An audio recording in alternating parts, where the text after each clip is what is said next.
Hello, everybody. We are live on Facebook and YouTube. My name is my name is Destin Nowak, Texas Garden Guy. It is Wednesday, 7 p.m., and this is the Garden Party. This is the Garden Party, and we want a garden party with you. We talk about the plants we grow, and they just buffered. It did buffer. All right, guys. This is the Garden Party. Phil is out this week, but I want to start it off with, hey, with all the craziness going on in the world, this podcast, we're not about the Democratic Party or the Republican Party. This is the Garden Party. We're going to focus on growing. So I want to introduce one of our returning guests, Mr. Jason from Cog Hill Farms. Go ahead and introduce yourself, dude. What's going on, y'all? I guess most everybody knows who I am, but Jason at Cog Hill Farm over in Central Alabama, and happy to be here as always. I'm gonna feel left out. I might put my headphones on. Y'all got your headphones on. I don't know what it is. I always prefer to have the headphones on. I guess it might be a security thing. I don't know. Don't know what it is, but yeah, no, I'm always happy to have you on, Jason. I was trying to get you in Tracy at the same time. She was busy, so we're gonna have her next week. But I'm happy to have you. Okay, cool. And we also invited a first-time guest, Mr. Greg from Haas Seeds. Go ahead and introduce yourself, Greg. Yeah, great to be here. It's my first time, and I'm excited about it. We love Texas. So I'm the owner of Haas. We just went through a new rebrand about a year ago, growhaas.com. We started out as Haas Tools, but we're located in South Georgia, and we sell everything you need to grow your own food: seeds, supplies, tools, all that. Been in business since about 2008. It's been a crazy ride, and I just love the business. I love interacting with people, helping people grow their own food, and that's what we're about. That's fantastic. I had heard the word Haas for the first time probably about 6 years ago when I started watching Jason over at Cog Hill Farm, because he pretty much uses, for his seeds, and then all the crazy tools that looks like they should be attached to a mule, but he's doing them by hand. I didn't understand because, I do everything in raised bed, so I didn't know what this stuff was for, so it's cool when we finally got to talk and, saw some of your content, and y'all put out good videos and good tutorial stuff on your growing implements and your products as well. So y'all have a pretty big following too. Yeah, we've been at it a while. I think probably maybe just a little bit longer than Jason. Would you start Jason, on YouTube? Really? Was it 2010 or so? This is either year 7 or year 8. I can't remember. Yeah, we was at it maybe just a little bit longer, but man, we had a bumpy ride when we started. We didn't have a clue what we was doing. Not that we do now either, but we started out and kind of got rolling a little bit, and found out that we don't have to be perfect. Everybody loves to see who you really are, and if you make mistakes and everything, it's okay.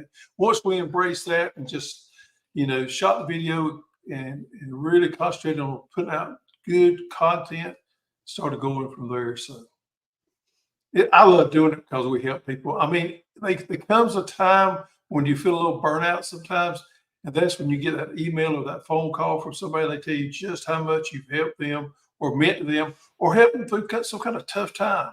And I know it's gardening, but I mean, you help them through some kind of tough time, and it makes it all worthwhile. I couldn't agree more. Agree more. I've been doing this for, I thought I'd been doing it longer, but I looked up last night. My last video was only 4.5 years ago. And whenever you get started, you always have this big idea of what you want to be, and you want to be, instant success, and you want to, grow and be just like Cog Hill. And you want to, you start watching all these videos, and you watch the videos all day, and you go out and make your own videos, and you start realizing, like, am I trying to do exactly what Jason does or what? But like you were saying, it's not about finding the perfect formula. It's about being authentic. Yeah. And that's what comes through to people. And that's what people love about channels like y'all's, is this authentic stuff. Oh yeah, I agree. 100%. 100%. Yeah. So y'all have known each other. So I had no idea that Greg's channel started out 4 years, Jason. I didn't know that. How did y'all meet? Like, how did y'all get together? I know y'all have known each other for a long time. Well, actually, I think Jason can probably tell the story better than I can because it's really funny about So the Willie hose. so I got an email from Hoss, and they were doing something called the Homestead Box, and I didn't know they were both the same people. So I got an email from Homestead Box and wanted to know was I interested in, being an affiliate with the Homestead Box. And I was super excited because I was, I was a very small channel at the time. Then, so they're like, look, Caleb, we'll send you the box every month. And the Homestead Box was cool because you get all these homesteading tools and seeds and stuff. And it was like a monthly subscription. Then I realized Hoss owned the Homestead Box. And I wanted a Hoss plow so bad I couldn't stand it. So I had an Earthway plow, little Earthway plow, which is just a cheap, inexpensive. My feed store had one, and so I thought to myself, I said, you know what, I'm gonna bait them. So I got the Homestead Box sponsor. The next video I made is this is my favorite garden tool, and it was the Willie plow, and it was Yeah. the Earthway Willie plow. And so I thought I got the bait. I'm just gonna throw it out there and see what happens. And then, the next day I got an email from Greg. Won't know that was I interested in getting a Hoss plow? That's And I did. awesome. I did get a Hoss plow, and then I made a video of them side by side. But yeah, that was I thought I was so smart back then. You were.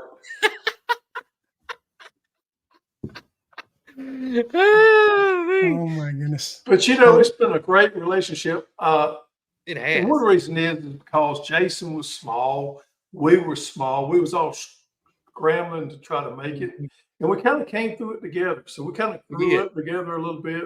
And I can tell you, I've dealt with a lot of YouTubers out there over the years, and there's none of them more authentic or nicer person than what Cog Hill Farm is. Absolutely wonderful people, and I cherish the relationship that we've got now, that we've developed over the years. Yeah. No, and that was, I mean, how long ago was that? Was that like Oh, God. 2000?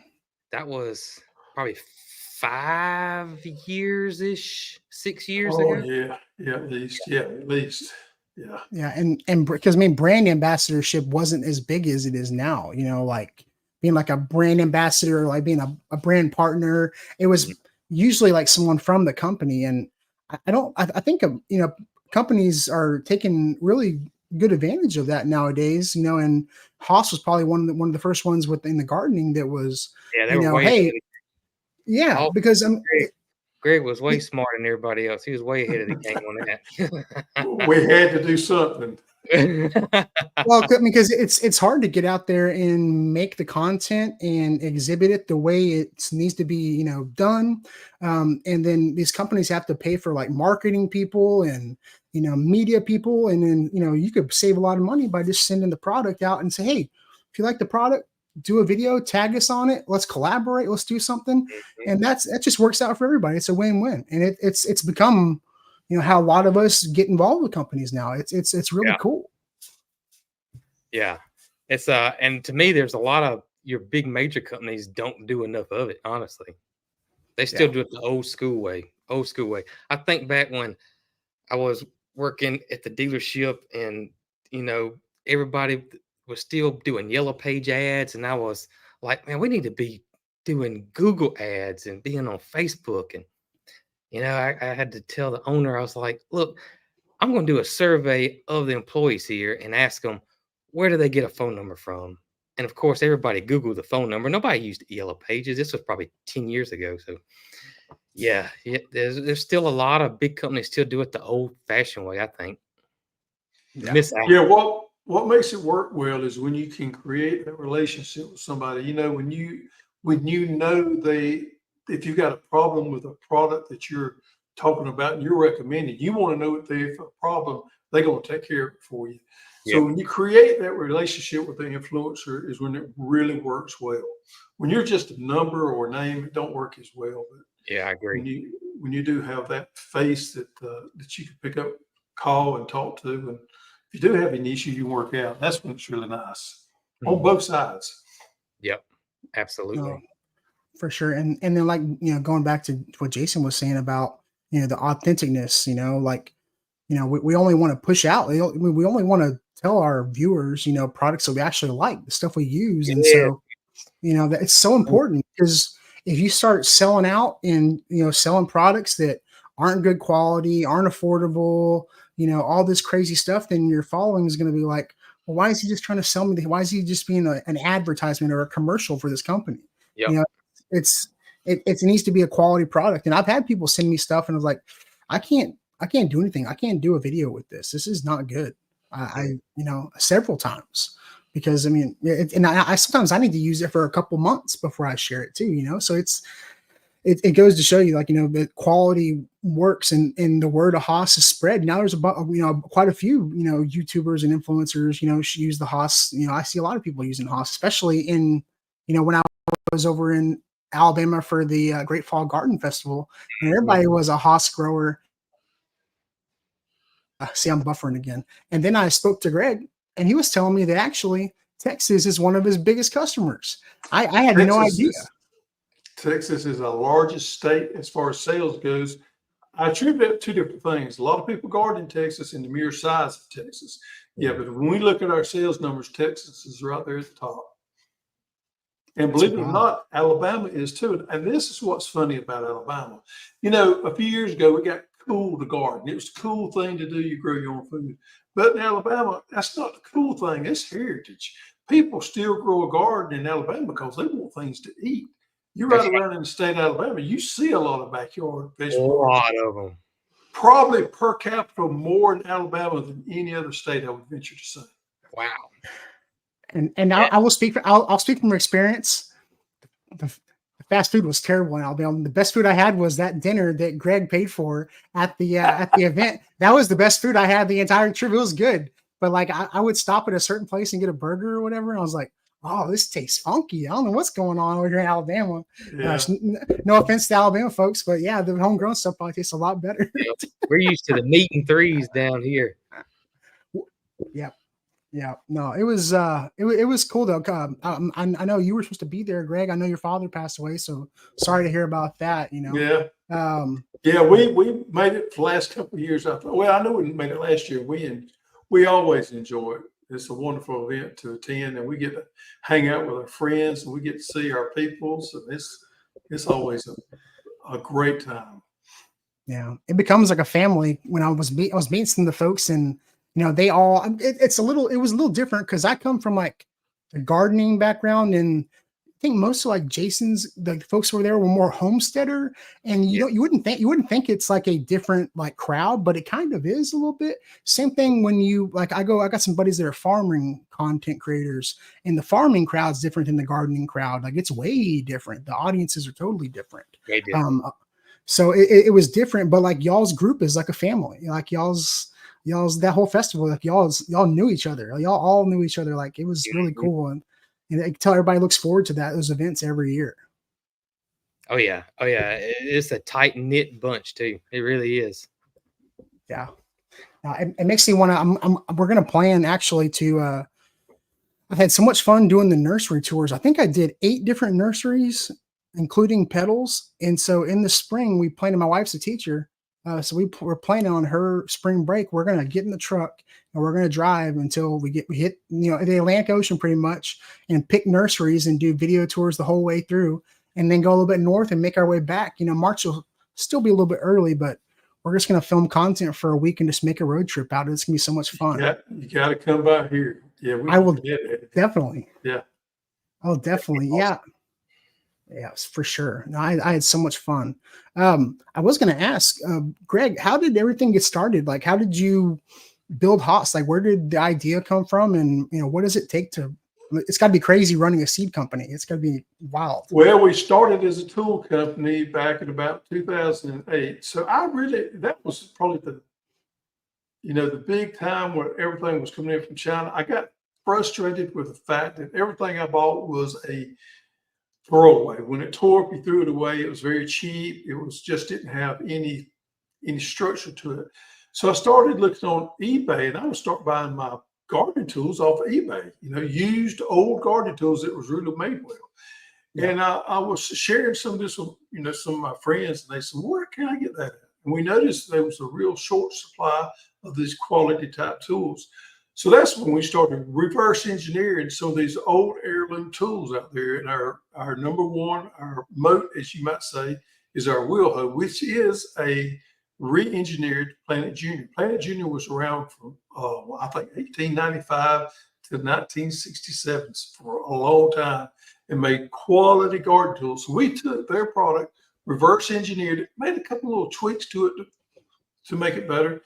But that's where we started from. We stayed in that era for probably about 7 or 8 years.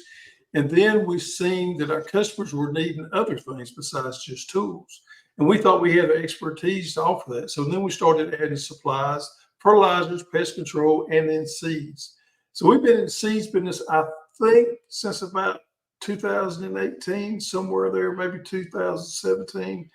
And it's been a wild ride. We actually got lucky. We got in there at the right time. I didn't know what we was doing, but we got there, and it's been a wild ride. It's been good. Seeds are something the consumer needs to come back for every year. So we like having that relationship where you have to come back and, buy from us again. We get to interact. We get to help you again.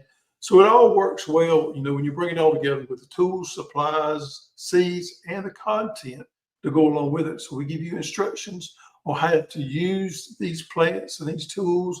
And our main goal is to help people to be successful, because we feel like when they're successful, then they have this confidence about them. They feel like doing it again and again. And what you don't realize about gardening, or you guys probably do, but people are so proud of themselves when they grow something like a big tomato or big watermelon. That sense of self-confidence really blossoms within a person, and it makes them feel good inside. And us being a part of that is just, it's a great experience. No, for sure. No, I agree with everything you said. I get people questioning, send me pictures or questions about, why isn't this fruit tree doing very well? Where'd you get it from? Well, I got it from Walmart. I was like, oh, you paid $20 for it? I was like, do you know what variety it is? Do you know the chill hours on it? That's where, buying from these big box stores and these, not Chinese owned companies, with certain things where you don't have people who live in the States, who live over here and know what they're talking about, because companies like, small business nurseries and, family owned seed companies are, building their businesses on their reputations. And rather than giving someone a cheap sell and maybe they'll come back, y'all are, selling them something that's quality and hoping that they come back because they liked it so much that, I want to buy more seeds next year.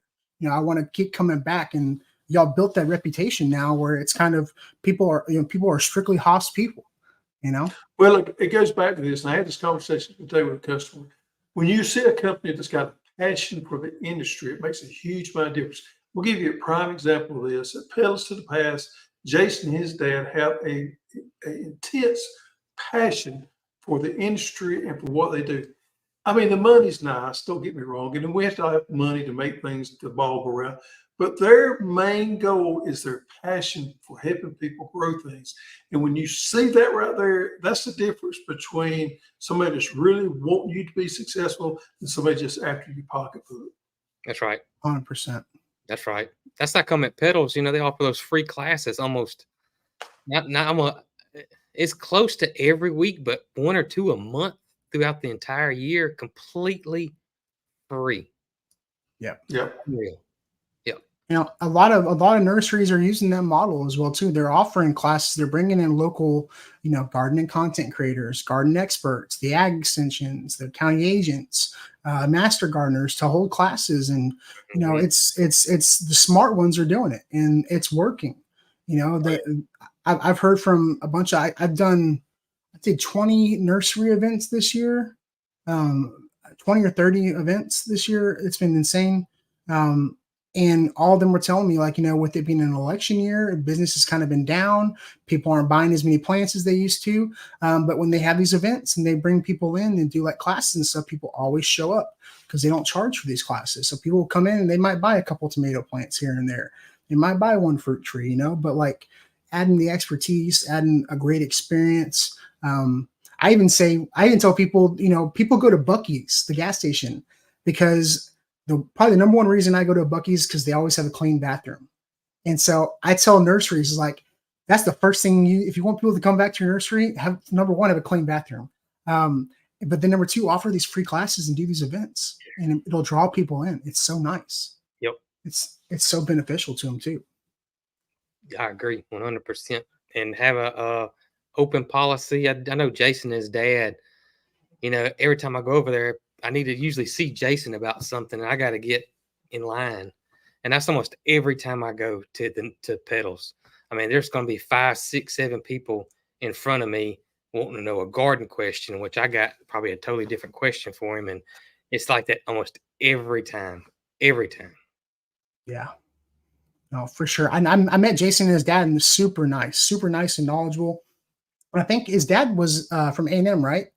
His dad ran the fruit division at A&M, and then went to Auburn and ran it at Auburn. Gotcha. And then retired and went to Petals to work for Jason. Gotcha. Which Auburn, I had no idea both of them were in Alabama. I just assumed that the University of Alabama was the only big college. I did not know Auburn. Oh, you're going to get in trouble. I hope there are any Auburn people watching. Oh, my gracious. I said at Petals, I said Roll Tide. They say it's War Eagle. And I was like, oh, okay, sorry. I didn't know any better. I had the opportunity to go to Auburn, must have been back during the springtime, and visit some of their gardens. And we had a meeting up there, All-American Selections meeting. I was blown away at Auburn. They got a great program up there. You talking about nice and clean and well represented. They do an absolutely wonderful job. I was really impressed. Yeah.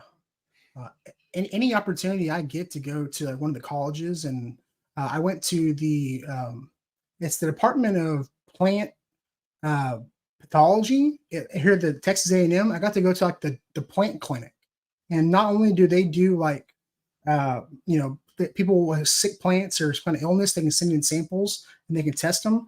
Not only do they do that for like people, they do that for the Texas Department of Agriculture as well. So like they do just a big facility. It's like a giant building, a bunch of cool stuff. And every time I get to go to one of those, it's just such a cool opportunity because I'm not like a horticulture major. I didn't get a four-year degree or a master's degree in any of this stuff. I'm just a backyard gardener learning it as I go. And so I love that.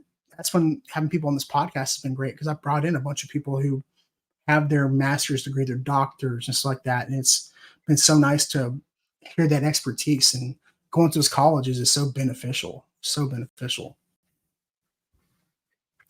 I was gonna also ask, so start off with the tools. Do y'all do all the manufacturing like there in Georgia? Like, are y'all doing doing?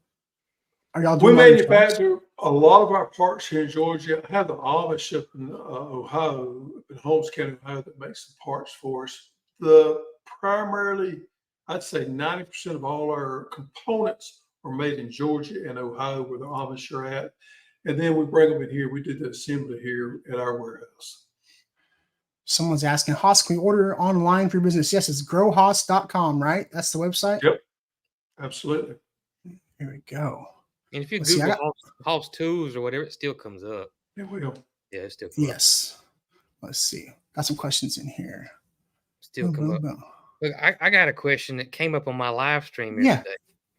And somebody was asking what was my favorite tomato for a sandwich. And so, that went into, a whole big conversation anyways. And so I started listing my favorite tomatoes. And then there was one that I like.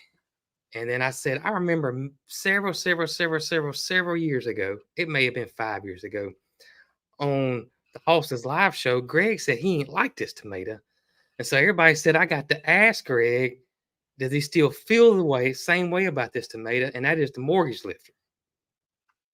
It's not one of my favorites. Of course, I'm like tomatoes, like I am horses. They're all beautiful to me. Yeah, like roses. Yeah, but it's probably not one of my favorites. But I my taste has changed somewhat. And you know the weird thing, we do this every year. We do a blindfold taste test. Hmm. And that one always throws me every year because it's a non-biased, real deal test.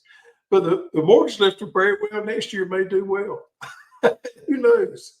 I haven't grown it in so long because I just struggle with those old heirloom varieties here in Alabama because of our high humidity climate.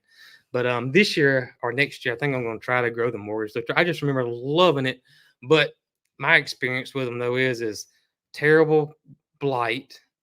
It's indeterminate. It's going to go crazy, and then I'll get 6 huge tomatoes off of it when I could plant a red snapper, a Bella Rosa, or a big boy or bitter boy. You know, Yeah. don't have any of the disease issues and get 30 tomatoes this big.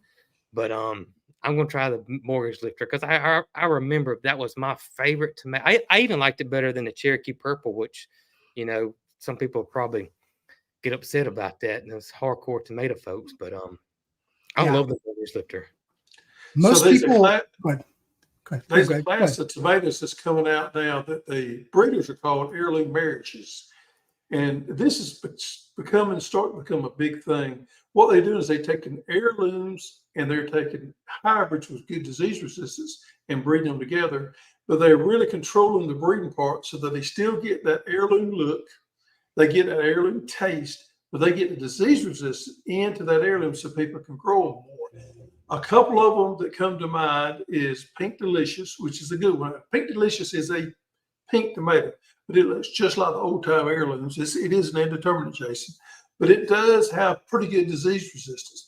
A new one that I think is really going to do well in the next couple of years called Cherokee Carbon.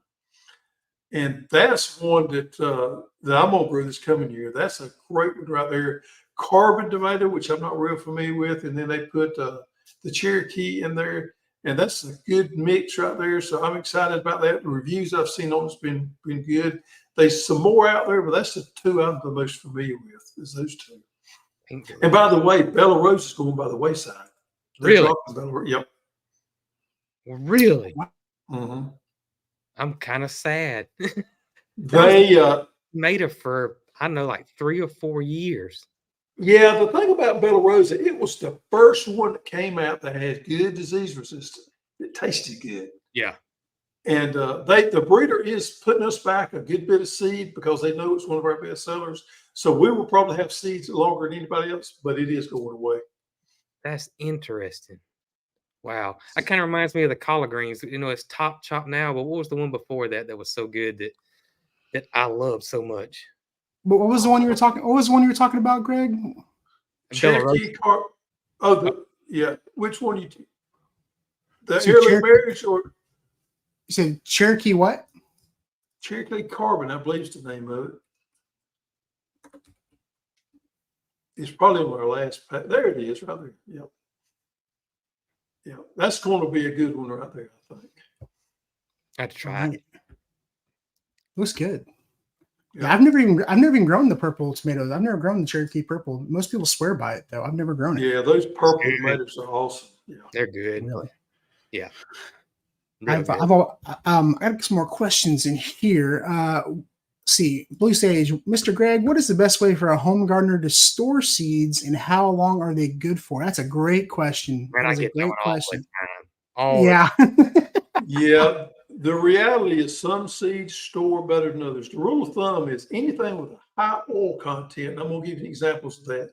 Cowpeas, or are you familiar with the brassica called rape, R-A-P-E? That has the rape oil. It has very high oil content in it. Any seed that has high oil content stores the least. Now, our seeds, such as tomatoes and peppers and things like that, they can store as long as 30 years. They store extremely well under proper conditions. But some of these seeds just simply won't store well. Corn, for instance, probably 4 or 5 years max on corn, sweet corn. Some of your field corns, you can probably get a little bit longer out that out of. What I normally tell people is put them in something like a Ziploc bag, You want to control the humidity where that seed is stored. And when you put it in that sealed bag, such as a Ziploc bag, or our larger packages that we sell are in what we call these Nylar bags. They do the same thing because they seal at the top. Put them in the refrigerator and you're fine. But I would definitely put them in some type of sealed container when I put them into the refrigerator. You can also put them in the freezer, but the refrigerator is normally more handy for most people. And that's the best way to store. Yeah, I've vacuum sealed like okra seeds before and put them in the freezer, and they've been good. But like you were saying, feel like every year the germination rate is going to drop, on certain varieties. And something else is vigor can drop as well. Vigor and germination rates, two different things. And we don't test vigor near as often as we do germination because it's a lot harder to test. But vigor can fall off sometimes, and your germination will stand up, or vice versa. So vigor is also a huge role when we save seeds. Sometimes we lose that. And that's the ability for that plant when it comes up to grow off well. If you've ever planted anything with poor vigor, you may get germination, but it can be sporadic. But eventually they all do come up and they're real lazy and they don't grow off very well. That's the definition of vigor. It's very important. That's great. Here's a quick one right here. I was looking on the site. Does Haas offer a full garden package of seeds? I think Jason has like a Cog Hill like collection or whatever of certain things. Is there like a spring garden like pack that can get, something like that? That's funny you should ask that. We're working on that as we speak. Yeah, we've got a few packages, but we're going to start doing more than that. Our thing is kind of Southern gardeners is our thing. We have a lot of seeds or plants that do well in the Southern environment with our disease and insect pressures. So that's what we cater to. We sell seeds all over the United States, but primarily the Southern United States is what we cater to. Yeah. Let's see. Here we've got some of the questions here. Oh, someone's asking, what is the best tomato for salsa? I don't make a lot of salsas. I don't know. I would say a paste style tomato. A paste style, really? That's what I would think. If you're going to can it, that's just what I'm thinking about canning. I got a funny story about paste. For some reason, in my old farm, I could not grow a paste style tomato. I could not aroma that style tomato, and I tried year after year after year. The Amish paste, never. And as a gardener, and you can talk to other gardeners, there's certain things that you can't grow. And mine was paste and cauliflower. I can grow broccoli all day long, but cauliflower, I struggle to grow, and I have no idea why. But paste style tomatoes. So, I was at the old farm. I wasn't at the new farm. So this was 4 or 5 years ago. I decided to get some Tachis. Hoss has them. Paste style tomatoes. I'm gonna try these. It ain't gonna work, y'all. I ain't never grown a tomato like that Tachi tomato in my life. They're short. Mine didn't get very tall, but each plant looked like it had 100 tomatoes on it. And when you would pull one off, it was like it instantly would pop another one back up. We were canning tomatoes so much that I came in with a load of Tachis again. And Brooke, this is the honest truth. Now, Brooke looked to me, she said, if you bring another one of them Tachi tomatoes, I swear. And so I haven't grown them since. They didn't stop. I mean, it was like cherry tomatoes. It was unreal. I have never grown a tomato like that before in my life, like I had those Tachis. Another great one is Shelby, and it's got the same growth habit, Jason, that the Taki's got. It's that determinate type. It's actually a little bit smaller than some of our, bigger determinants. A smaller growth habit that just slows up. But our Shelby is an Italian type. So that San Marse type salsa tomato, that one there has done extremely well for us. Now the Amish paste, a lot of people get hung up on heirlooms and open pollinated. If you want an heirloom or an open pollinated, the Amish paste is the way to go. But I think Shelby and Taki are way better tomatoes. Now both of them are hybrids, but I think they will outperform disease resistance, productivity, even flavor, as far as I'm concerned. That's a lot better choice than Amish paste. So what does it mean? Like, so I know what pelleted means, but what does it mean when it says pelleted? So what we actually can send them off to seed conditioners, get it done, but sometimes they come from the breeder. They take an inert material such as a type of clay, and they just make that seed bigger and they make it rounder. So that seed is easier for seeding equipment to handle. But from the home gardener standpoint, it makes life so much easier when that seed's bigger. You can reach down there and pick them up one at a time and put them in there. We're moving toward pretty much all pelleted seeds on a lot of different varieties because they just make life so much easier. But it's just a simple clay. Yeah, like a Carrots, calcined clay or especially Yeah. carrots. Carrots oh are my the God. best when it comes Well, to pelleted. But this year I did the seed tape, and so far it's came up, and I'm happy. I'm happy with it too. that was Yeah. the next question. That was the next question. How did you come up with a seed tape? Because I have not planted mine yet, but I'm excited to do it. I'm really excited about this. Yeah. So Easy. It's so I easy. they're actually it's a company in the UK that does that. And I met him down in Orlando at the seed conference, and we kind of got together. And he brought me some samples, and we looked at it, tested it out. Ours is the only one out there on the market that has the fertilizer in it as well. Now it doesn't have enough fertilizer there to continually make the crop right by itself. I like to do a pre-plant with something like a complete organic to start with. But if you do those two things, you don't even have to fertilize them again. The fertilizer is in with the tape, the correct amount. So that makes life real easy, especially for somebody beginning gardening and they have doubts about how much fertilizer to put, things like that. It makes it real easy. Especially Oh, yeah. carrots, because carrot seeds are horrible. And then I'm not a big thinner. I don't go out there and thin. If something comes up, I'm gonna leave it. I'm like, you made it this far, buddy. You're gonna stay around. Yeah. And I don't thin them out. And so yeah, the seed tape for carrots is so far is awesome. Yeah. And I didn't Yeah, know it had fertilizer in it. That was news to me. Yep. that's pretty cool. I know I've seen some seed packets that they are pelletized, and so does that sometimes have a little bit of fertilizer as well? No, not that I'm aware of. Now we do see some inoculate on some legumes. They'll put an inoculate in the coating on there. I see that in some clovers and things like that, which is real handy. If you've ever tried to put dry inoculate on a legume, you'll appreciate that when they put the inoculate on the pellet. But I've never seen fertilizer on the pellet of the seed. So it's actually in the tape. Oh, ours is in the tape, so you'll have the seed, and then beside it will be some fertilizer. Yeah, it'll That's be really mixed in neat. there with the seed. And I'm having really good success. I've never had really good luck with the carrots before, and so I'm trying them this year, and I'm having pretty good success. One of them, the big tips I got was broad forking before I planted. Broad forking and watering really deep before I planted my seeds. Do y'all have any other tips like on growing carrots? Because that is something simple. Yeah, water, right? Water. Do not let that bed dry out until you see them green little things pop up. I think that's probably the biggest mistake people make with carrots is they plant them thinking it's like a tomato seed or turnip green or whatever, and it's not. You have to keep it watered, and it takes anywhere from 7 to 14 plus days for them to germinate. So yeah, it's patience and water. But once they come up, then you can back off on your watering.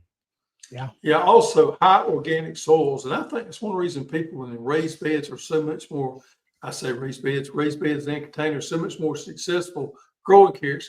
Carrots love that fluffy, rich organic soil. You couple that with good watering and you're going to make a good crop.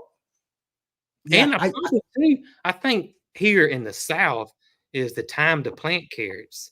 When I was starting a garden, I always planted mine in late spring, and they didn't do near as well as planting them now and letting them overwinter and then harvest them in the spring. They get way bigger, they're way better, you grow a lot more. So I think when you plant them is also crucial when it comes to carrots too. I agree. Yeah, and I learned so much every year. Like I didn't know that carrots were that cold tolerant. I didn't know that it was like the best time to grow them. I just like I didn't know about strawberries. I've always bought strawberry plants in the spring.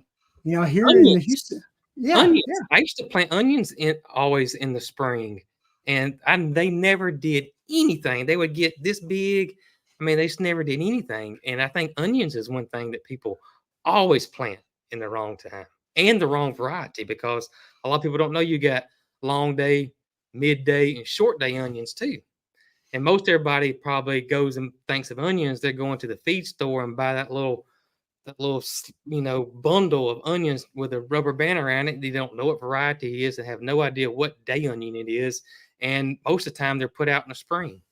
Yep. Yeah, and they'll grow an onion, and it'll get about the size of a golf ball, maybe a peach at best. But to do it correctly, if you do it correctly, you're going to get those jumbo onions, which everybody loves to grow.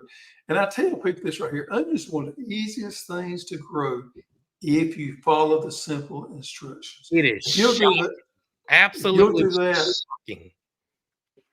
Well, How your easy- video was super informative, especially like whenever you talked about. I don't know how old this video is, so I couldn't tell if it was you or if it was your son or what, because it didn't look like you now, so I didn't know if it was you or not. But you were talking about hooking them up with nitrogen early on, because you mentioned that when you see those stalks coming up, every stalk you see is another layer. So the bushier they are on top, the bigger that onion is going to be, which makes so much sense. Yeah, so I had the opportunity to spend some time with an onion researcher about 4 or 5 months ago, and I learned a couple of things, which I love about gardening, because I don't care how much you think you know, you can always learn something. So onions early on, they actually like some sulfur. Now, the old wise tale is sulfur is what makes an onion hot. That's the reason in Vidalia, Georgia, they say they're sweet because they have very low sulfur in soils, which there's some validity to that. But actually, onions early on, they like some ammonium sulfate or some sulfur. But as they mature out and you start to wean them off that fertilizer, your last application of fertilizer needs to be calcium nitrate. And what that calcium does, it increases the cell wall of that onion. And they have found out that the storage on the onion is dramatically better if you've got calcium in that plant as a late application. That's one thing I learned this last year. Now, we already knew that 30 to 45 days before we harvest, we want to cut that fertilizer off, because that's what makes our bulb big. But that last application, to have some type of calcium in there to increase storage, because we love to store onions, and we store I ate onions tonight that I grew last spring.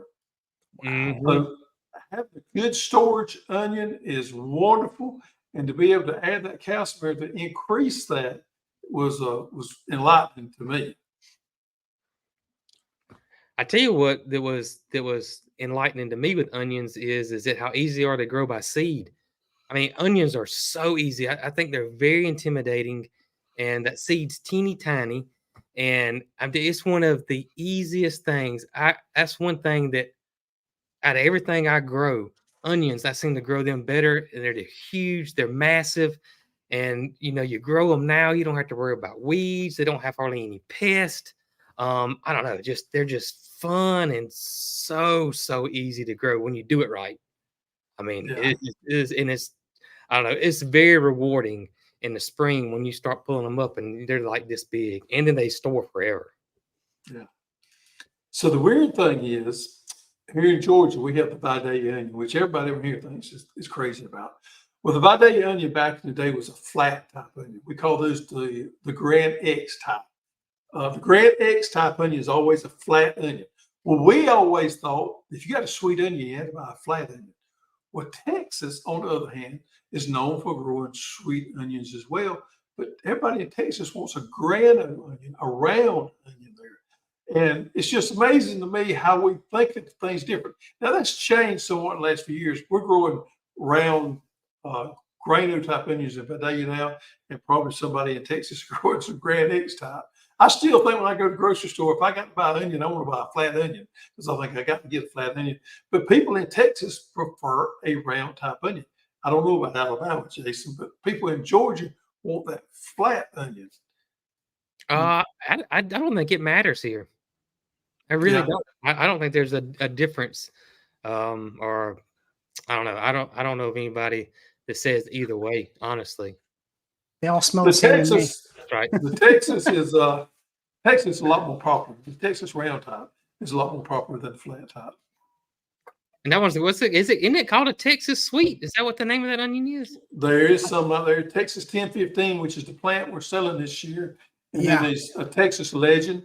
And of course, we have our Vidalia types. Vidora is our Vidalia type that we're selling this year. And I looked at some trials a bit last year. I love Vidor. I think it's the best onion out there. It is a flat type onion. It comes off early. It's easy to grow.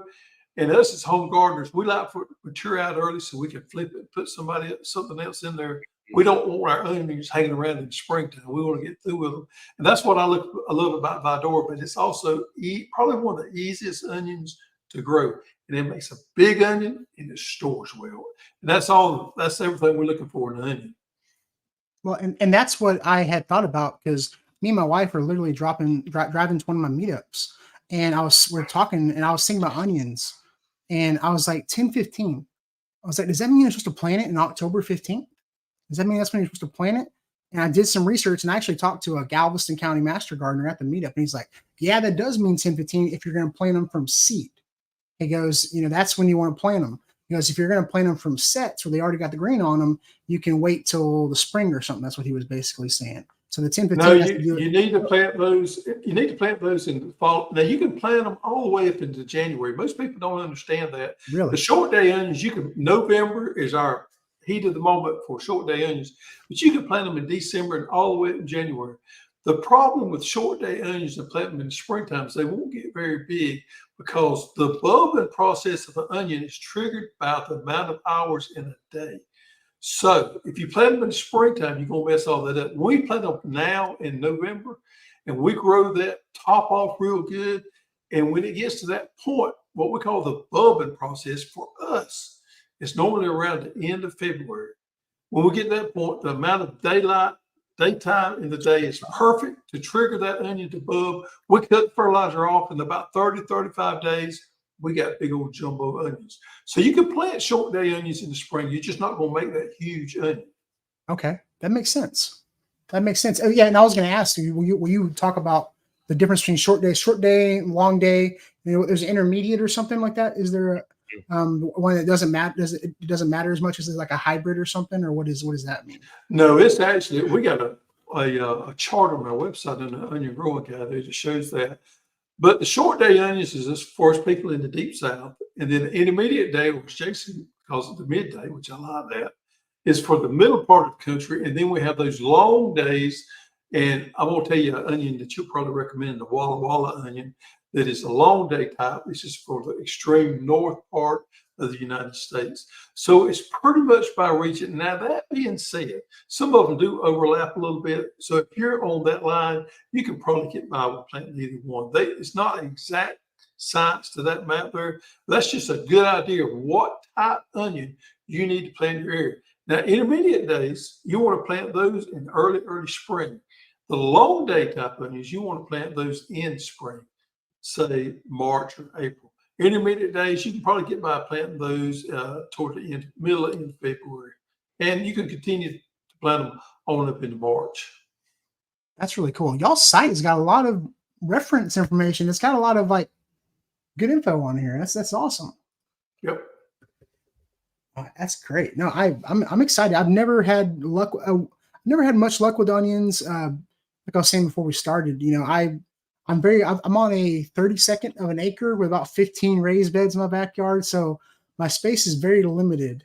And so it's hard to dedicate an entire raised bed to, growing onions for 4 months or 5 months or whatever, when I could be having like cabbage and Brussels sprouts and all kinds of stuff. But I'm trying to diversify and try new things and learn new stuff. And so it's really important to try stuff like that. And that's why I did that. Onions don't take up much space. So you could actually plant them in between, all kinds of stuff. I mean, it's yeah. And then, I've always grown them by seed. And then last year I ran out of time and ended up getting sets, because Hoss has sets too.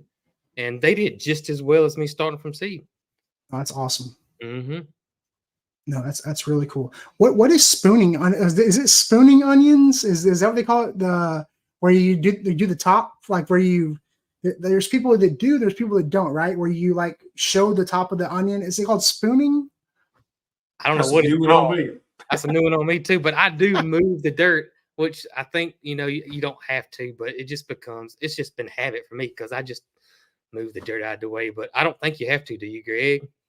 No, you know, the commercial farmers don't do it, but all of us home gardeners do it. I think it's from old times till it's Curiosity. needed to do it. Yeah, yeah, That's what it's just passed down. right. The theory is that the dirt will you know keep it from getting really big, so you move the dirt around away from it. So I had the opportunity to go to the Netherlands last year to visit a company, a major seed breeder called BGO Seeds, and they're one of the foremost onion breeders in the world. But they supply a lot of seeds from the United States. And man, I had the opportunity for about 20 minutes to spend with their onion breeder and talk onions. That was fascinating. I bet. I bet. I tell you what's big here, and I've never bought one because I always grow my own onions, are the strawberry onions. Is that big in Georgia? Yeah. So you know, you just mentioned just a minute ago how you can interplant them. Yeah. So a strawberry onion is not a variety. No, they're just It, the onions, Companion planting, right? and allegedly it takes on the flavor of the strawberries, but I've never had one to taste to see if that's no, I've heard that too. But down in Plant City, Florida, is where they're notorious for growing strawberry onions. Is Plant City, Florida, is one of the largest areas that grows strawberries on the eastern side of the United States. But they interplant the onions in there so they can double crop it. So yeah. they can get twice, you know, they can get 2 crops off the same amount of land. And that's where the term strawberry onions comes I from. got you. I hope they don't make the strawberries taste like onions. That would be so Yeah. bad. You know, that's what I thought too. I was like, well, if the onions take on the taste of the strawberries, aren't you afraid of? I mean, that would be more prone, in my opinion, than the Yeah. onions take on. I say because the strawberry is more porous than the onion, you would think. Yeah, I didn't believe it, but you know how it is. People really get upset with you now. Oh, I had a lady come in here one day and brought me some strawberry onions, and I tried to explain it to her. She got mad with me. That's She what I'm said, "No, telling you. no, these are strawberry onions." I said, "Well, I know they are, but Are they supposedly sweeter, or is it just no, literally the it's term? just a short day onion." Yeah, that's kind I of what think I it's figured. just one of those things that just story that gets passed down and then becomes truth. I might need to do a video where I make an onion look like a strawberry and take a bite out of it or something. Oh my goodness. Well, yeah, I did the onions, and I did some varieties of garlic that I've never seen before. I've grown, I've literally just taken the grocery store garlic before, and I've had okay success with it. The last time I did garlic, we had that polar vortex, and it just wiped a bunch of it out, and a bunch of it did not come back up.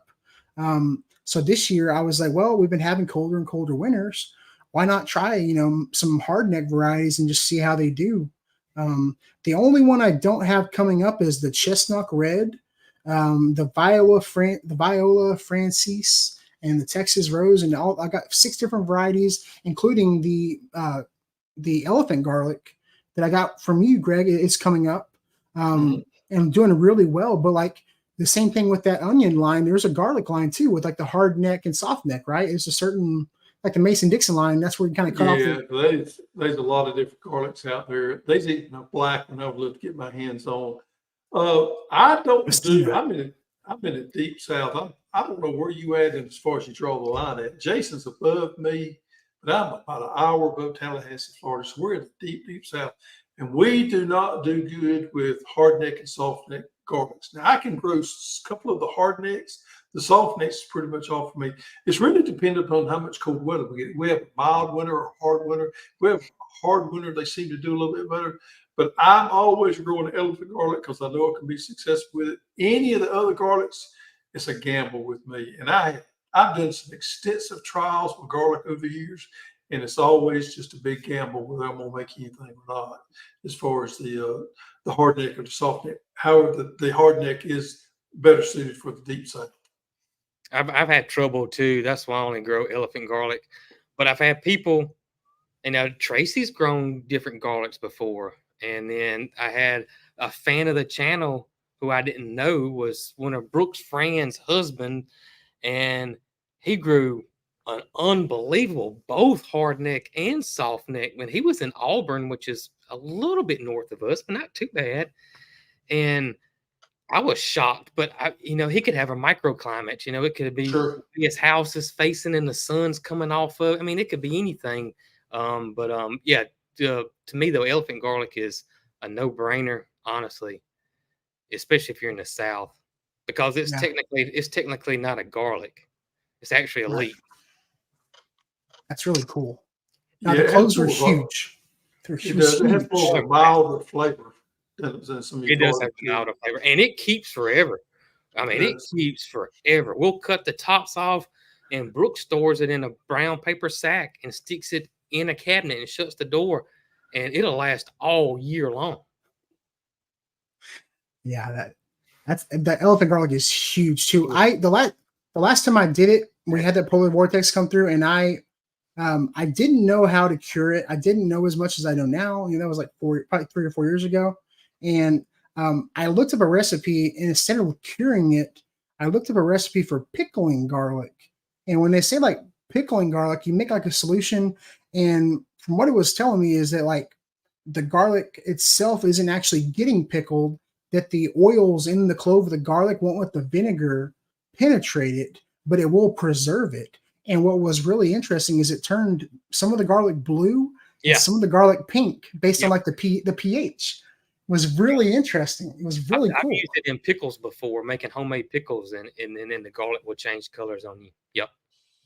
It's so weird. Mm-hmm. But yeah, I want to try to braid some this year. I want to try to learn how to braid. I told my wife, I was like, I need to start practicing. You know, I'm gonna get some garlic. Yeah, Mama Hoss does that. It really looks cool hanging up in the cookhouse. I got some questions in here. Okay. It's Brassica season 2. So Jason, Greg, can you please advise the best way to start cabbage? Y'all start cabbage from seed? Have y'all had good success? I always have the worst luck growing the little stuff from seed. I always had the worst luck with that. I will say this: at my old farm, I struggled at growing cabbage.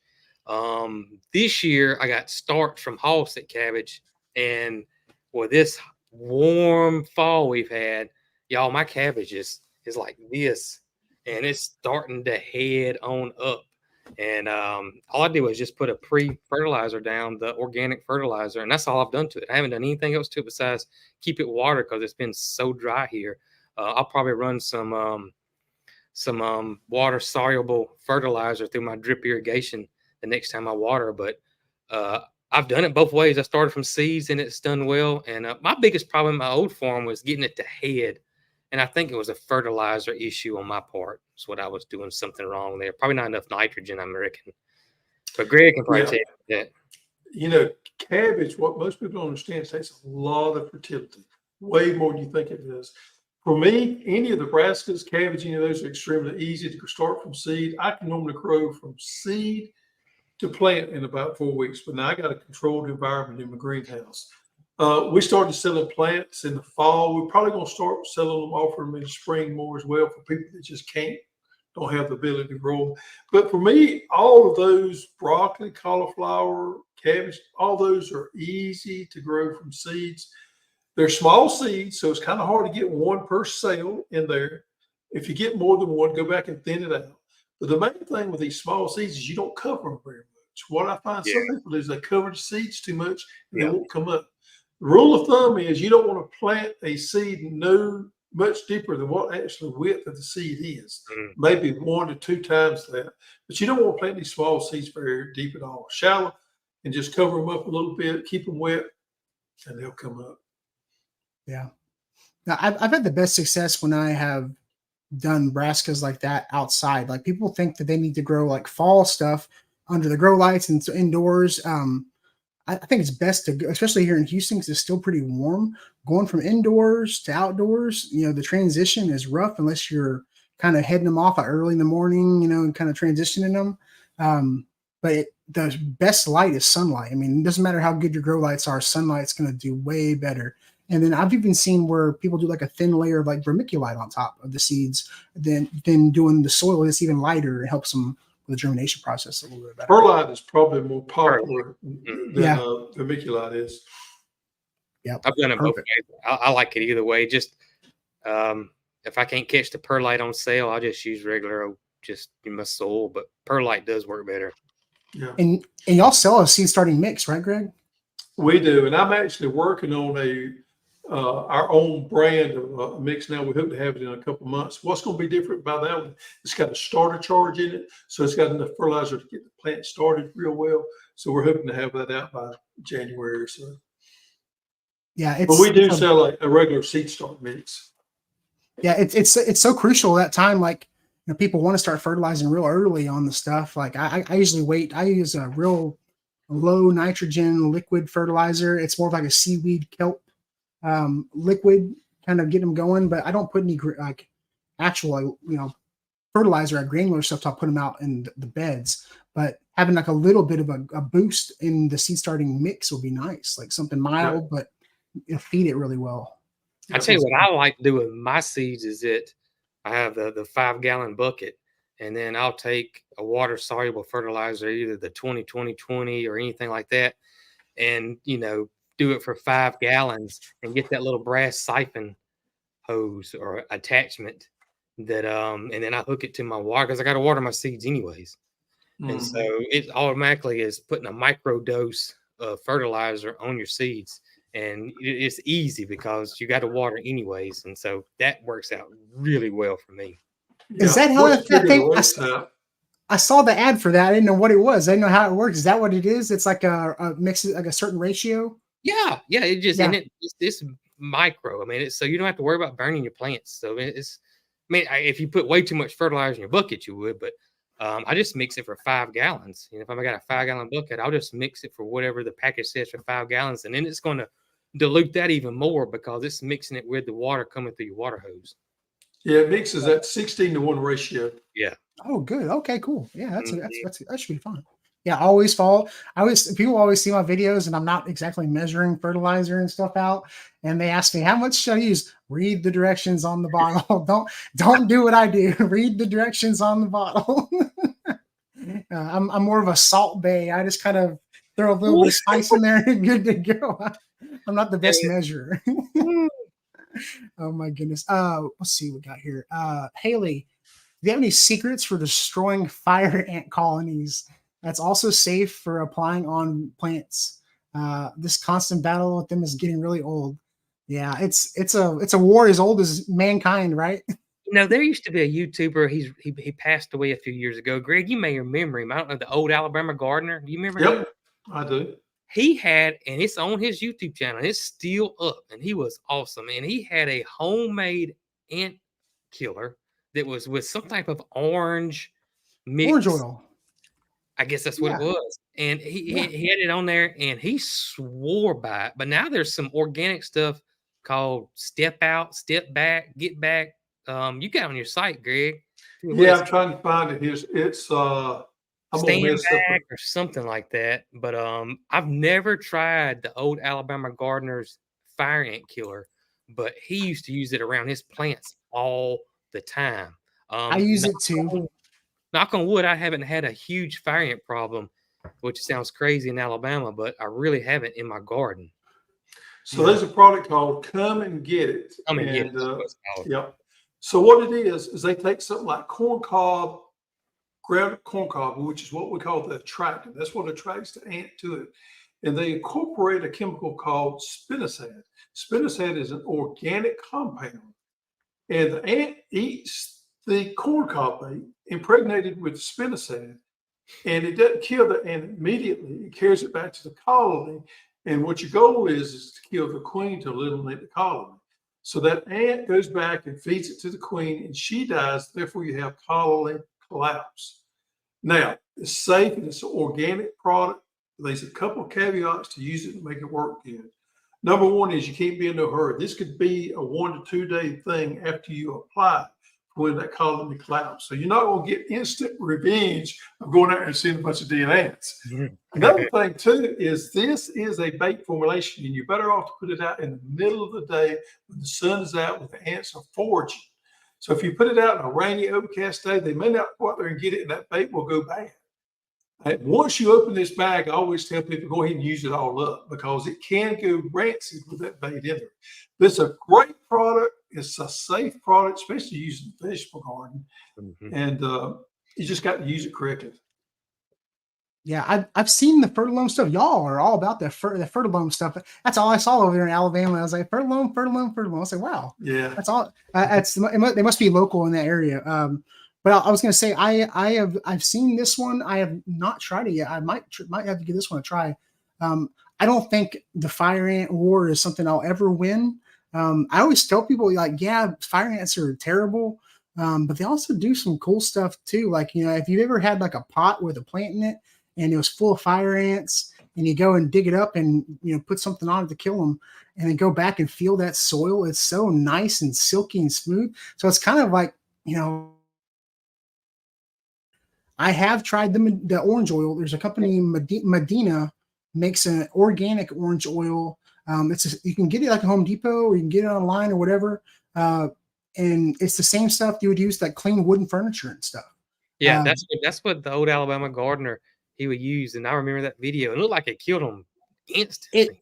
So it's got D-limonene in it, which is like an asphyxiant for ants. I've done videos on it. You can, like, when I pull stuff out of the greenhouse, like my greenhouse, when winter time comes around, it'll be floor to ceiling, wall to wall. Can't walk in it full. And so the ants and the lizards just go crazy all winter long in there. And every pot I take out is going to be full of ants. And so I will mix up like a 5-gallon bucket with, I think it's 2 ounces per gallon for the soil. It's 4 ounces per gallon, 4 ounces per gallon for the drench, I think, and 2 ounces per gallon for the spray. But I'll put like a cup in each pot and kind of go around, and you'll literally see the ants. It's like the Titanic, like they're jumping out of the pot and dying. It's insane. Wow. The problem is it'll kill, earthworms. It'll kill everything. It's non-discriminate. It's going to kill whatever's in there. So I always tell people, if don't use it all the time. Don't use it on every, because you're going to kill everything. I always tell a lot of gardeners too, if it's not fire ants, if they're not biting ants, they really don't do anything to your garden. They're not going to eat you. And matter of fact, I like them because I'll see them before I see the aphids. So I know if there's a bunch of ants on something, I know I got aphids, and then I can treat for aphids. But if they're not biting ants, which I said I don't have fire ant problems, but I got a ton of those sugar ants here. Crazy ants. Yeah, I just let them be. I really do. I just let them be. Jason is exactly right. When you see ants in the garden, that's a trigger that you got an aphid problem. Because they're not actually feeding on the plant, they're feeding on that aphid byproduct. Mm-hmm. So when I see that, I know I got to get something out there to get those aphids knocked back. Okra, I get that question all the time. I got ants eating my okra. And ants ain't eating that okra. They're milking those aphids. Is what yeah. I have literally seen them gnaw holes in the pods, and they're taking them in and out. It's insane the way they work. It's like the smallest form of agriculture. They're raising them for that sweet doo-doo, the honeydew. Yeah, it's pretty wild. Let's see. Is there anything like, so? I mean, they're saying what would we need a frost cloth for? Which plants would be okay? Which need covering? Stuff like, all your brassicas are good for the most part. And usually makes them taste sweeter. But like, what do y'all like? What specifically would y'all use like a frost cloth for? Last year, we've had 2 winters the last couple of years where it got, where you usually don't get that cold here. We're single digits. If we're getting in single digits here, then I'll do something. Last year was the first year I did frost cover, and I actually asked Greg before I used it because it was one of those polar vortexes coming through here. We were going to be close to around in the negatives in wind chill, which is odd for Alabama. And I think he was a little bit cautious about it because it's going to get too cold, but it saved everything for me last year, and it got down extremely cold and very windy. So if it's going to get into single digits, then I'm going to put something over it. And the thing about this happens to everybody. You wait till you need it before you order it. That's what I did. This is one of these things you got to keep in your garden shed, because if you see a cold spell coming in, you may not get this in time. That's right. So I tell people, I said, this is just a common thing to keep folded up in your garden shed for when you're going to need it, because they're going to come a point in time you're going to have to save some strawberries or something like that. So keep you some good frost protection to cover there. Now, some of the better ones you can reuse over and over again. Now, they are the little thin ones you can buy on Amazon that's real cheap. It's a one-time use. But if you'll get you a good thick frost cover, you fold it up and you can use it for years. And it works. It absolutely. The year prior, we had that same thing. We had like those 3 or 4 days where it didn't get above freezing, and it got down in the single digits here. And I put old hay on everything, and it didn't save. It didn't. It was terrible. I lost almost 90% of everything. But then the next year, I used the frost cloth, and it worked like a charm. I didn't lose nothing. Everything was great. I don't know how it works. It's magic. Yeah, it's kind of like a blanket. I mean, it just kind of holds the heat in there. It's like sorcery. Yeah. False sorcery. I see it. That's a video. That's a video right there. That's a video. Probably the only thing in Houston I would maybe use a frost cloth, and you're absolutely right. Best time to order it is now, which I'm going to. I've got a bed that's, on the north side of the fence. It doesn't get much sun. Didn't have much luck growing, squash or tomatoes in it. And so I had a buddy who had some bare root strawberry plugs. And I was like, ooh, maybe I can actually have a perennial strawberry bed and grow them here. And I might throw some onions in there now. I'm thinking about it. I still got some left over. So that would be something that strawberries are pretty cold tolerant. I think the ones he got came from Canada, but they are, bless you. They are, if they have fruit or they have blooms on them and you get a freeze, they'll drop those blooms in the fruit. So as long as they don't have blooms or fruit, you don't have to cover them up. But if they do, you want to protect those. They're going to drop. And you've got onion plants coming, by the way. I saw that. I'm excited. Yeah. Thank you. Yeah, I think now that I heard the strawberry onion thing, we're gonna have to put that to the test. Well, yes, awesome. I'm excited. Well, other than onions and garlic, I mean, what is everybody like? What do y'all have growing? I mean, is it Greg? Do you still have time to garden? I mean, with running the business? Yeah. This is where I get my sanity at. My garden's right outside my office out here. Things get a little tight in here. I'm out there in the garden working. I go out there every morning. My lunch break, or I take time during the day and in my afternoons to spend out there. If I didn't have my garden, I would be institutionalized somewhere. Especially as mild as this fall's being this year. I mean, I just planted a mess of calendula today. Yep. And so I mean, yeah, you could still plant. I mean, you've got plenty of time. Well, I say plenty of time. I mean, you still could put garlic in the ground, carrots, onions, greens, salad greens, all that stuff grows fast. So I mean, you can plant that right. Radishes, you can grow radishes on 25 days. Yeah. Radishes. This is probably one of the first years I realized this, that a lot of seed packages have like expiration dates, or it's not really like an expiration date. It's like a best buy, so I've got a whole thing of seeds that I've had for like 5 years, and they've just been accumulating. And so I went out there and I just threw all my radish seeds out, because I was like, next year I'm buying all new seeds, because I'm having crappy germination rates with certain things. I was like, next year I'm going to use everything up this year, so next year I just get new stuff and start over fresh. So I got a ton of radishes coming out. I don't know what I'm going to do with all those freaking radishes. I got watermelon radishes, sparkler radishes, black Spanish radishes. I don't know. I'm going to have to find out a recipe for like some radish coleslaw or something to figure something out. But I don't know. You can plant tatsoi right now. It comes up super fast. I did. I did tatsoi and pak choi, and then I also did some kohlrabi. I've never even tried kohlrabi. Oh, really? I love kohlrabi. I usually grow that every year. I didn't grow it this year, but I like making coleslaw out of it. This could be a great substitute for cabbage. Yeah, that's what they were saying.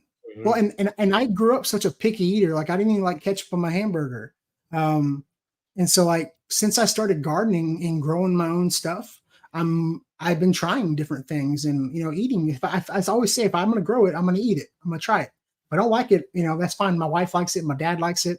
You're never going to find someone, you can always find someone that'll take some free onions. I mean, I don't think that's not a hard thing to get rid of. If I need to get rid of some onions. Yeah.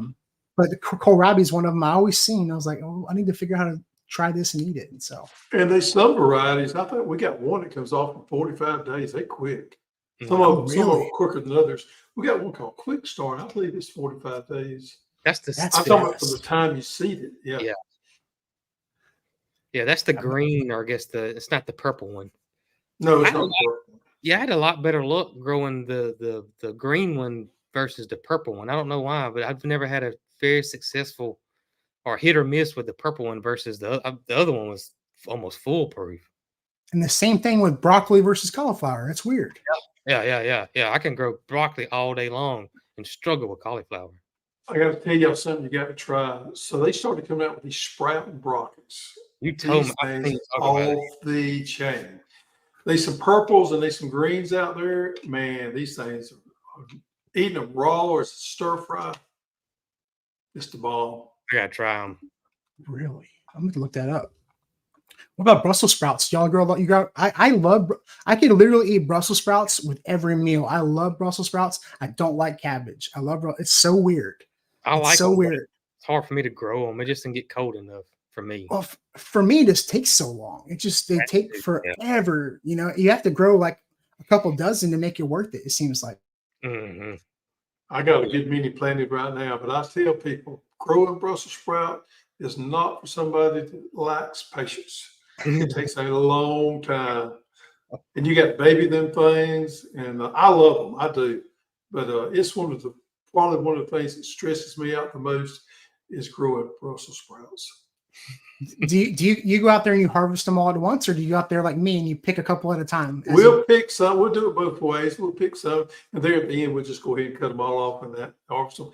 But those things roasted in the oven with olive oil and sea salt, I love man. it. Yeah. Bacon grease for me. Ooh, bacon grease. Yeah. That's Yeah. And it's one of those things that's good when it's charred, when it's got the yes. burnt, you know. Yeah. Yeah, we'll typically take like the frozen ones. We'll steam them for a minute, and then I'll go cook something on the Blackstone, and then I throw them on the Blackstone with like the seasoning from all the meat and stuff, and it just, like you said, kind of char them up. They're even better when you have them. They're good. Oh, I love Brussels sprouts. Y'all are making me hungry. Oh my god. What about, do you grow collard greens? Yeah, I got collards I planted know now. you do. I ain't worried Oh, about excuse you. me. I know you grow collard greens. So that's not something that I maybe it's traditional from like me. I mean, I don't know that I've ever had collard greens before. I know there's What? I think I've grown them. I think I've grown them before, but I didn't know what to do with them. I was just talking on a video today where I buy stuff all the time and I don't know what I'm doing when I get it. So collard greens would be another thing that like what I would need to try. I need to do. Tell you what I got. In fact, I'm looking at them right here. A lady down in Tallahassee, Florida, which is she's a wonderful gardener. She's got a strain of collards called Alabama Blue collards. I got some They're good, Greg. started. They are good. I got just an envelope full, but I will send you guys some Alabama Blue collards if you want some. Mine are coming up in the greenhouse, but they're great. They're What is the best way to how do you prepare them? How do you cook them? The way we cook ours, which is a little bit different, I guess, we just cook ours in stock. I don't add any fat back or ham hock or anything like that. A lot of people do, but we just cook ours in stock. That's it. You cut it up and then put it in there, or the whole thing? Just tear it and then put it in there. If the stalk's real big, we throw the stalk out, and just let it, just cook on down until it's tender. We had our first helping last night. And with cornbread, I can eat just collard greens and cornbread for supper. That's it. I don't add anything else. That's it. Wow. But Yeah, That's wild. we like to put oxtail in ours. Oxtail and collards in. it's good Yeah. with the type of that salty fat in it. It's just really good in it. But we don't ever even do that. That's interesting. Mhm. Yeah, I didn't know if it was like something like Alabama and Georgia, like y'all probably do some. a lot of the same foods, but a little bit different. Like in each state, it's a lot. Seem like your barbecue is probably different in each state. Yeah, I don't think we mess with collards a lot. We leave that alone, don't we, That's Jason? right. And very popular here in the Yeah. I mean, you're not gonna go anywhere. No cafe, no meat and three, no little hometown restaurant, soul food restaurant. Everybody's gonna have either collard greens or turnip greens. Mhm. Well, and see, for me, when it comes to like the garden, my favorite thing to do, like even with okra, like I like to go out there and pick an okra when it's about an inch long and go Mhm. eat it right off the plant. I don't like it cooked. Like I typically like my stuff raw right out of the garden. Like when I go grab some leaves or something, like from a kale, like oh my god, we had the polar vortex come through. It was 20 degrees outside. I walked outside and picked a piece of kale, and there was icicles hanging from it. That was the sweetest piece of kale I ever had in my life. It was anybody that had kale and hates it never had it grown in the right time of year. It's always bitter when it's grown when it's warm. It's Probably so much true. different. Mhm. It It's is. it's so crazy. Well, I'm gonna finish it up with this last question I thought was really good. And so y'all are both gardeners. You've been gardeners longer than I've been gardeners, and you own a seed company. Is there something that frustrates you to all in that you try every year, you can't get to grow? That just frustrates you, you can't get going. Like, is there anything you just cannot have, never had any success with? Oh man, yeah. The cauliflower is one for me. Um, eggplants. I struggle with eggplants. Really? Yeah, those flea beetles get me almost every time. Wow. And yeah, and they'll be perfectly beautiful, and the next day I come out there and look, somebody shot it with a 410. You know, I mean, there's holes. I mean, just blast. I mean, and I can spray or whatever, but I struggle with eggplants. I really do. Um, Really? and I tell you what else I used to struggle with is bell peppers. I don't know, bell peppers I kind of struggle with a little bit. I, I've never gotten the size bell pepper like they, I've never gotten the big ones either. and Mm-mm. I see people that get them, like so I mean, I've always been at the side of, telling people, hey, you see them like 6 inches wide at the store, it's because they're pumping them full of all kinds of chemicals like that. You're probably never going to get one, that size in your real garden, but Greg's probably about to tell us different. It has a little bit to do with variety, believe it or not. It does have something to do with variety. But peppers, most people don't fertilize them enough there at the end of their life. They kind of get them going and kind of leave them alone. That's where a lot of the pepper size that I've seen go bad is the fertility. If you got the right variety, there's a difference in size on varieties. And bell pepper is bell pepper. What the breeders are breeding for is good size because they all taste the same anyway. So a good size and disease resistant. My most challenging thing to grow is medicinal herbs. We just got Me into that a too. couple of years ago. And Tracy is my guru on medicinal herbs, okay? But those things are so finicky, some of them are, to get to germinate and come up. Those are probably the most problematic thing for me. I'm always reaching out to her or listening to her videos to get hints on things. Some of you have to stratify, some of you don't cover, some of you do cover, some of you keep wet, some of you don't. But those to me they're so inconsistent. Those to me cause me the most problem. And it's alone with some of them. Yes. No, I'm an herb killer too. I get herb questions all the time. Uh, it I tell you one thing with people with herbs is people like carrots and garlic, and they plant them in the wrong time. Yeah. You don't think, cilantro and parsley and dill, they like cooler weather. They do not Mhm. like in the hot, but when you go to the box store or whatever, they got all those herbs out there. So, you just assume this when you plant them, but it's not. And most of Yeah. them fail because of that. Yeah, that's so true. I found like with dill, I found like the best way I do dill is early in spring. I'll do like a 3 gallon pot, and I'll seed it really thick, and then I'll put it out in full sun when it's in the 70s or whatever, and then I'll wait 2 weeks and I'll do another one, and then I'll wait 2 weeks and I'll do another one. And when it starts getting in like the 90s, I'll put them in almost complete shade, and as they go, they're one pot will be I'll be able to harvest dill, and then the next one it'll be putting on the seed or flowering, and the next one it'll be putting on seeds, and they start to reseed themselves. and it's just a cycle that keeps going until the caterpillars start eating them. But having them almost complete darkness is where it's at. But plant more dill. Everybody should be planting more dill. I tell you something, I figured out how to grow this year that we've been just really excited about. I actually figured it out last year. Celery. The celery can be very, very tricky, Yes. but I have figured out how to grow celery, and it is delicious growing in the garden. It don't take a lot of it, and man, we just enjoy our celery all winter long. I have to try T- that. You Tell grow me, that's a fall one? That's a fall plant, celery? Yeah, we'll put them in the fall. I got them. They grow now. They by this fall. I put them in a root pouch, a big one. That's enough for us. We grow all kind of stuff. Sheila will freeze dry 'em, so we have it later on. But yeah, it's tricky to germinate. So it germinates best at about 60 degrees. They say it don't like sunlight, but I've not found that to be the case. It doesn't matter. But you want to germinate it probably about 60, 65 degrees if you can, and it's a little slow germinating. But once it comes up, you can move it to the sunlight, and seems to grow off really well. is it going to be cold tolerant like at all? Is it? Yeah, I think it'll take it down to maybe 20 or so. So should be I good would. there. Celery is not my favorite, and I heard that homegrown celery tastes Oh, completely different. Tastes completely different than store bought celery. yeah. Somebody asked me if it was what variety is not stringy. Well, the homegrown is not stringy because it's not pumped. You know, we eat it tender. So it's not stringy at all. Now you talked about cold tolerance. So what I did is right outside my greenhouse, I got it in a root pouch. So if it's gonna get cold, I just drag it inside and drag it back outside. It's gonna get really really cold. That's smart.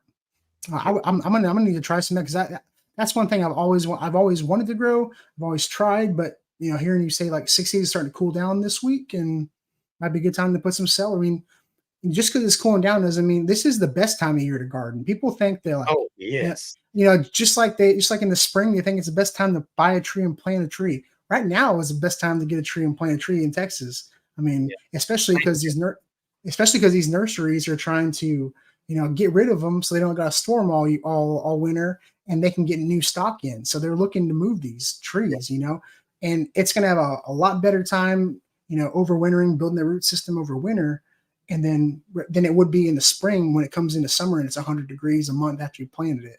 That's right. You don't have to worry about watering it. You don't need to fertilize right now. And so it's just sitting there making its, roots to go out. Yep. And then come spring and summer, it's going to be way more established. Yeah. Fall is for gardening. That's what I always say. And then fall vegetable gardening is my favorite. We can actually grow more Absolutely. stuff in the variety wise in the fall than we Yeah. can in the summer, which is, mind blowing to a lot of people. Don't have to water as often. The pest pressure isn't nearly as bad. 10 degrees outside, you're not about to die bending over, you're getting weeds out. I mean, it's way better. I mean, you know pretty much all your seeds. There's probably more cold tolerant varieties of veggies you could grow than there are like heat tolerant, like okra and eggplants like that. There's probably way more like frost tolerant varieties than there are tropical varieties. Yeah, so we talk about gardening. It's different all over the United States. So those guys up north, they grow broccoli and cauliflower and all that in the summertime. Yeah. Mhm. But I know I went to Johnny's one time, stayed there with them a couple of days in their breeding garden, and they was growing green magic broccoli in June and July. They was talking about how heat tolerant it was. I said, dude, you can't grow it where I live. No. But all those crops that they grow up there, we grow them in the wintertime down here. Yeah. I have to. I pretty much can't grow leafy greens after mid-May. That's about when I'm done because I'm That's 9B. I'm right here on the coast, and it gets hot quick. Mhm. Had a real mild spring, real wet spring. It was nice, and then it didn't rain for like a month and a half all summer. It's just rough. But Right. got a ton of figs, but tomatoes. You were talking about the taste of tomatoes, like which tomato. It depends on the year. It really is. It really depends on the year what your tomatoes are going to taste like what your peppers are going to look like. It's crazy how much weather and everything. You can learn a bunch of stuff one year, and then you start off gardening in the spring, and it's a whole nother game. Oh, It's yeah, just I learned that this year. I had a pest that I've never seen before in my life called a kudzu bug, and that son of a gun took my beans and pole beans, bush beans, all of it, and just wiped me out. And I'm talking, I went from having no bugs out there to having about 30,000 out there overnight. How And big are they? they're about the size of a tick. Oh, they're that small. Yeah, and they're hard shelled. And then if you crush one, it smells just like a stink bug. And they are relentless. So they love legumes. And I guess that's why they like the kudzu. They eat kudzu. And so that's the first time I've ever seen them. First time I've ever seen them, and no organic pesticide touched them. So then I was using straight up hardcore Bug Buster 2, which is not organic. Killed them all. I didn't have none left. I waited 3 days. I saw about, I don't know, a few hundred, sprayed it, killed them all. Came back, that's them. And so I was like, I got them. I come out there 5 days later, and I had about 30,000 of them back out there again. Wow. Jesus. And they were just relentless, unreal. So I sprayed them again for 3 days straight, and then I torched it all. I went through there and just torched it all. With a You was mad at that point, wasn't you, Jason? That was a good thumbnail. That's a good thumbnail. So I torched them all, and then I piled the torch stuff up, and I caught it on fire because I heard people saying that they would go to your fig trees, but nothing I read online said they like figs. I was like, if they're going to my fig trees now, this ain't, we fixing to fight. So I piled it up, I burned it there, and then I took the burnt ashes and took them on the other side of the property, and then I planted the sun hemp on top of it. And I haven't seen one since. But I'm probably not going to grow pole beans next year. I'm probably going to wait. Give it a year. Well, I saw right down the road, there's a big kudzu patch right down the road, and I know that's where they came from. And they can fly. They can fly. And it must have been something crazy in Alabama because nobody's ever had them around here that I know of. And I called you and asked you about them, and you ain't never had them. Tracy ain't never had them. Well, about a week and a half after I got them, she got them. And then she sent me a video, and she was in Prattville, Alabama, which is a semi-metropolitan area, and they were swarming on the cars. So I don't know. I don't know. They haven't been around long. They've only been here since like 2008. And so they're starting to migrate through the United States, but they don't like cold weather. So people up north don't have to worry about them. But I ain't never seen it like them. Make sure you go back around that leaf litter and the mulch and stuff, wherever those beans were planted, and hit them with systemic because they'll go dormant, lay their eggs, and they'll hop. I had mealybugs. I had mealybugs worse than I've ever had in my entire life. If you go back and look at my blueberry video when I'm doing my blueberry bids, it looks like it's snowing in my backyard. That's how many freaking mealybugs. It looks like snowflakes. It's insane.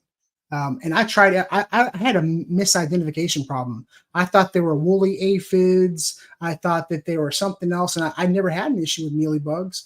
And I found out that's what they were. And as soon as I had to go full on.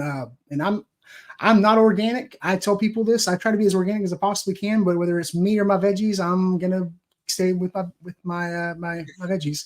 And I use Malthon. That was the only thing I could use that would get rid of them. And I'm always I heard people talk about how they're nervous to tell people what they're using in their garden, and I get it.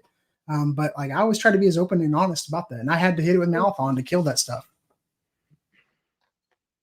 It's the only thing that would work. I bet Bug Buster 2 would have got them.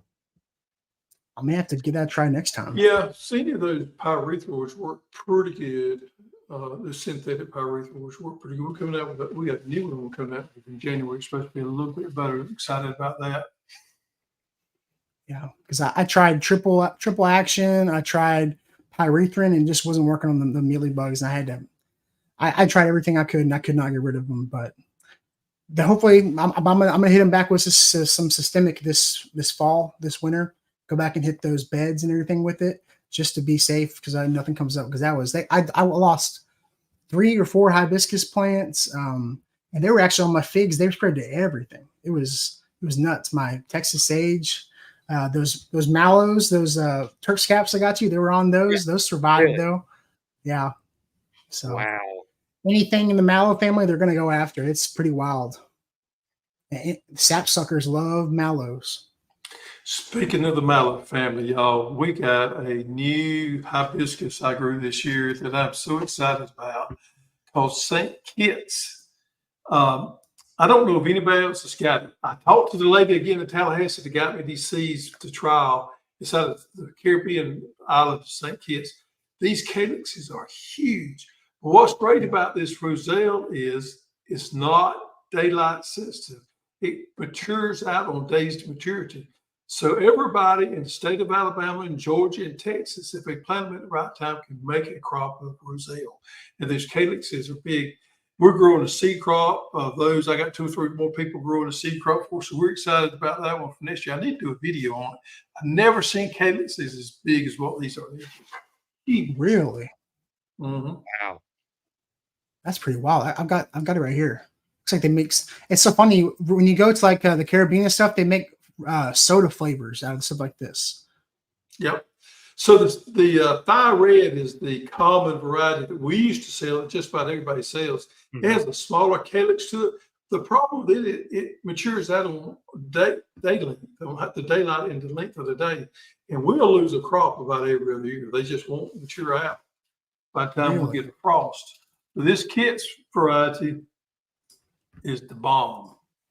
I may have to give it a try. That sounds awesome. I'm always looking for more hibiscuses. I got into the abutilons this year. I got the hibiscuses that hang down low, and I just got a new variety. It's like a downward facing hibiscus flower, but I've never grown much roselle, and so I'd love like what do y'all like? What do you usually use it for? Like making teas and stuff like that. People usually make Teas is probably my favorite thing. We make jellies out of it. Sheila makes wine out of it.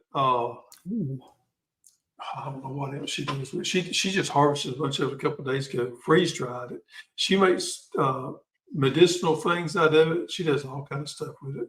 Now I will tell you, it takes a lot of room, so you got to give it Yeah. plenty of room. It gets huge. Yeah. How big is your Turk's cap now, Jason? That I brought you. I haven't planted it yet. I still got it in the pot. Is it okay? Yep. I'm still having babying it. I'm Now, having to relocate mine. I planted the pomegranates in the fruit orchard and the fig in the fruit orchard, but I haven't planted the Turk's cap yet. Yeah, the Turk's cap is going to grow, or the roselle is going to grow like that Turk's cap. It grows wide and crazy. That big mama Turk's cap, it was 16. It was about 16 foot wide in my backyard. It was growing through our fence into my neighbor's yard. Right. And so I cut it back twice this year. So it's retiring to my dad's place, and it'll I be got a 20. propane tank that I've been wanting to cover up, and I thought about planting a rose there. Lady Banks rose is what I was thinking about planting in front of it, but now I've been thinking about planting the Turk's cap in front of it too. It's the problem with that is it's not going to be super. It's not super leafy. It's Okay. more like spreading out. It's more arm. It's going to see more branch than anything. So it's not really going to cover up your propane tank. I'd probably try to get something a little bushier. It's going to grow like big arms for bushy. So that's the only thing about that. But guys, I've had y'all for over an hour, almost 40 minutes now. Thank y'all so much for coming on. It's funny every time we do this. When Jason goes on, the time just flies. You don't even realize how long you've been talking. But I know y'all are an hour ahead of me, and it's past my bedtime, so I know it's past y'all's. But real quick, Greg, let everybody know where they can find you and what you got coming up and anything they should be looking out for. Man, we could almost do a whole nother show on what we got coming up for 2025. We hadn't announced it yet, but we got some super exciting things coming for 2025. You can find us at growhoss.com or Gardening with Hoss on YouTube. And I'm on TikTok, not as active as I used to be. I got to get back on that. So we're on TikTok as well. But we got a lot of exciting things coming for 2025. We've been working for the last 6 months hard and diligent to bring some new things, and we're excited about that. And I think everybody else will be too once we unveil them. I'm Awesome. excited. We'll have to get you back on for the spring, maybe, before y'all launch something. We can kind of. We're gonna launch it. this biggest product line. We're gonna launch it January 2nd, so we can talk about it probably in December. Awesome. Yeah, I'd love to get all three of y'all, Tracy, on as well. She's such And a Gene, oh, gotta yeah. have Gene on, yeah. Well, and that, you know what, I'd never met Gene until, Alabama, and I was like, Gene is hilarious. And I was like, so why? I was like, we need to get. Usually when Tracy's on, we just hear Gene making the peanut gallery in the background. He's usually hollering stuff behind from when Tracy's in the kitchen. So I'm gonna tell her, hey, you need to make sure Gene's on next week. It's gonna be fun. They came and stayed the weekend with us, and man, you talk about having a ball. We had a ball. He's a mess now. He is. He's a mess. He was cracking me up. He's a character. I like him. So He's a mess. I'm definitely looking for him. Like I said, I'm gonna give y'all a holler when I come back through in March. Hopefully I can come by and see y'all again. Mr. Jason, let everybody know where they can find you. Well, first of all, thanks again for coming on, man. I really appreciate it. Man, I enjoy this a lot. No, this is so much fun. I love talking garden and just Cog Hill Farm. We're everywhere. Facebook, YouTube, Instagram, TikTok, X, LinkedIn. We're everywhere. I can't believe you post on LinkedIn. That's pretty wild. That's pretty crazy. I do. I don't get much over there. I keep hearing all the time. That's the next one to blow up. That's the next one to blow up. So I got a presence there. We'll see. It's so funny because I guess everybody automatically got a Threads account whenever it got created. Yeah, Threads too. Yeah. I had no idea that all my posts were going to Threads, and I had 28,000 followers on Threads. I had no idea. Wow. So I checked like a week ago. I was like, I didn't even know. So I don't even know who goes to Threads. I mean, but I got it set to automatically post over there, but I don't do much over there. yeah, I was very surprised.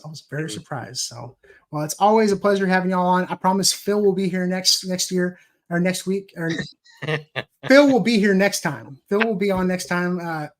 He was very last minute that he wasn't going to be on, so we missed out on some fig talk tonight. But we miss you, Phil.